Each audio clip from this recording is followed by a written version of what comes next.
Comment séduire un évitant, une personne évitante? Bonjour à toutes et à tous et bienvenue si vous ne me connaissez pas. Je suis Esther Valentin, je suis coach en développement personnel et je me suis spécialisée dans les relations et plus particulièrement les relations amoureuses. Et aujourd'hui, on va voir ensemble une question qui m'a été posée plusieurs fois, qui m'a été même beaucoup posée, c'est comment on séduit un évitant, comment on s'y prend avec une personne évitante. Déjà, petite parenthèse, pour parler de la personnalité évitante, je vous invite vraiment à télécharger mon e-book, il est gratuit, en barre de description sur les attachements amoureux. Si vous voulez creuser le sujet un peu plus loin, vous avez évidemment une formation que j'ai construite sur le sujet.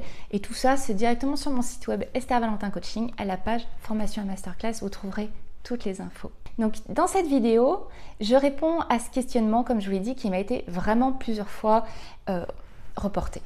Comment séduire un évitant? Comment rendre un homme ou une femme évitante amoureux ou amoureuse? Comment agir finalement avec une personne évitante?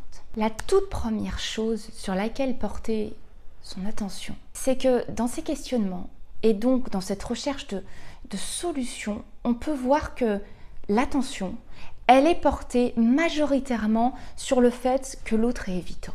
Alors que la réflexion qui devrait vraiment être prioritaire quand on est dans la séduction, dans un début de relation avec une autre personne, ça devrait vraiment être « est-ce que je me sens bien avec la manière d'être de l'autre ?» Lorsque on se détourne de cette question prioritaire, on cherche très insidieusement à ne pas faire passer en priorité ce qui pourtant nous est essentiel, ce qui pourtant est une priorité pour nous. Alors je vous mets un panneau attention à ne pas utiliser le fait que l'autre est un profil évitant, que vous l'analysiez vous-même déjà comme un profil évitant alors que c'est un travail qui se fait avec un psychologue à la base, et bien de ne pas utiliser ça comme une excuse pour vous maintenir et vous faire persévérer dans une situation qu'en fait est inconfortable. Et ça, vous le réaliserez si vous repassiez cette question qu'on vient de voir précédemment en priorité sur celle-là de comment séduire un évitant, comment tourner mon énergie à l'extérieur, comment m'adapter, comment convenir. Quand vous êtes dans cette démarche, vous êtes clairement plus du tout responsable de « mais et vous, est-ce que vous êtes en train de faire les bonnes choses pour ce que vous avez besoin ?» Deuxièmement, ensuite, après cette sincérité apportée à soi-même, on peut creuser en se demandant ce que cela va engendrer de positif pour soi-même, notre démarche, notre questionnement. Est-ce que ça va permettre à la relation d'évoluer plus lentement et sûrement, de chercher à séduire quelqu'un qui est plutôt évitant, de voir cette différence chez cette personne? Et donc, dans ce cas-là, si on se pose cette question et qu'on se dit que ça va être positif, que la relation va être un rythme un peu plus lent qu'on a l'habitude, c'est certainement parce qu'on a l'habitude de s'emballer. Et donc, on y voit vraiment un intérêt positif à ce profil différent d'une autre. Est-ce que, toujours dans cette continuité d'être sincère sur le positif que ça peut nous apporter, possiblement, c'est pas pour tout le monde, est-ce que ça me pousse à maintenir mon investissement en partie pour moi-même et pour mes projets personnels, alors que d'habitude, j'ai tendance à tout délaisser pour mes relations? Le but de ces réflexions, c'est de comprendre si ce profil, si la personne que vous avez en face de vous, elle vous pousse à grandir là où vous aviez déjà l'intention de le faire, ou si au contraire, ça ne vous demande qu'à être dans l'effort inconfortable, en rejetant ce dont vous avez réellement besoin. Attention, encore une fois, à ne pas se mentir à soi-même. Et je sais que c'est tellement difficile. Les sentiments vont nous faire éviter notre sincérité envers nous-mêmes. En fait, on va éviter les décisions difficiles en continuant notre rouage d'investissement là où ça peut être inconfortable. Donc là, c'est pour ça que je creuse vraiment sur cette idée de punaise, mentez-vous pas à vous-même quand vous posez ces questions. Faites-le le plus sincèrement du monde. Vous êtes en train de vous répondre à vous-même là. Il n'y a personne qui est en train de vous juger. Le seul jugement que vous pouvez vous apporter, c'est vous-même. Alors, soyez hyper sympa avec vous. Donc vraiment, se forcer à ne pas se mentir à soi-même, en finalement se forçant à voir du positif là où en fait vous êtes juste en train de vous faire souffrir. Le troisième point, ça va être de voir s'il y a une réciprocité. Parce que par la suite, quand on a évolué avec ces deux points précédents, et donc quand on commence à évoluer avec deux profils qui sont bien différents, si vous avez une personne évitante en face et que vous ne l'êtes pas, parce que si vous vous posez la question de comment séduire une personne évitante, alors vous êtes en train d'essayer de faire face à une différence, eh bien vous devez Commencez dans cette évolution, mais bien rester au clair avec le bien-être que ça vous apporte. Et oui, c'est un égocentrisme qui est sain et qui est essentiel pour une relation. Il est essentiel de ressentir et d'appliquer cette réciprocité qui rend la relation viable. Est-ce que l'adaptation se fait l'un à l'autre?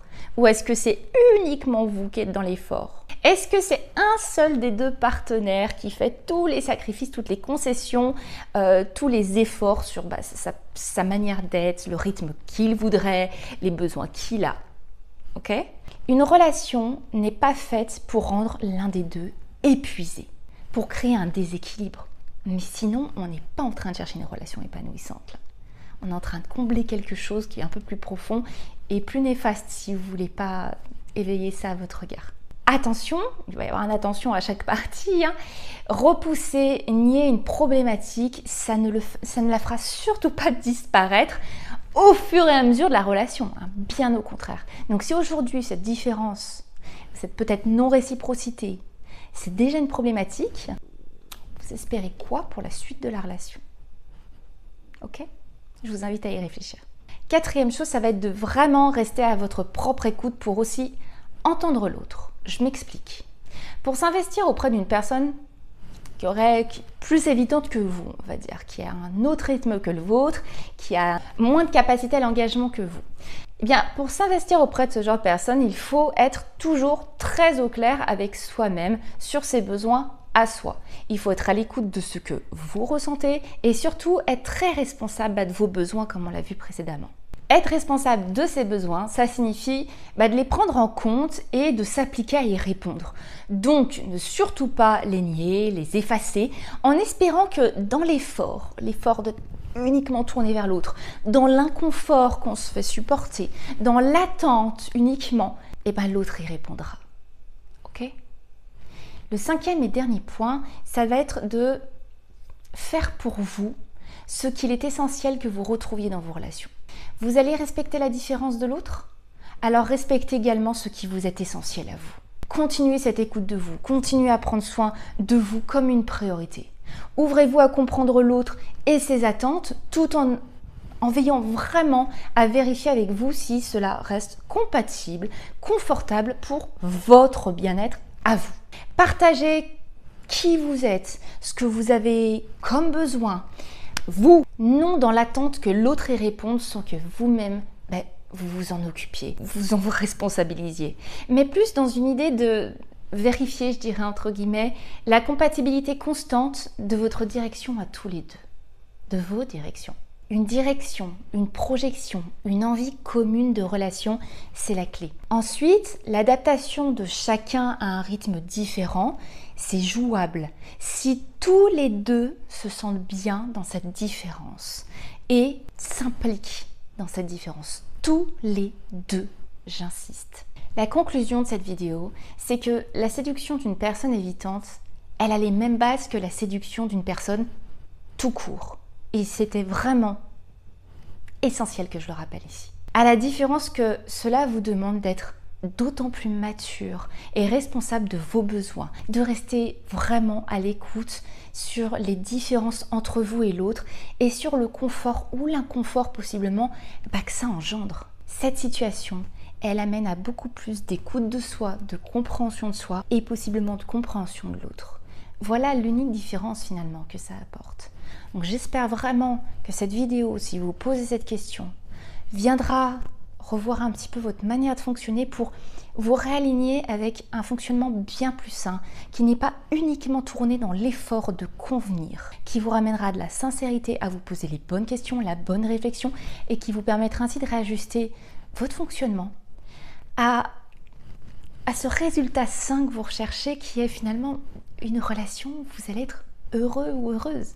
Donc j'espère vraiment que cette vidéo vous y aidera, j'espère que cette vidéo vous a plu tout simplement. N'hésitez pas à la liker, n'hésitez pas à vous abonner pour être informé de toutes mes nouvelles vidéos que je fais sur le thème du bien-être et de la vie amoureuse. Et vous le savez très bien, de mon côté, je ne vous lâche pas parce que je vous retrouve très vite pour une prochaine vidéo. À très vite, bye bye.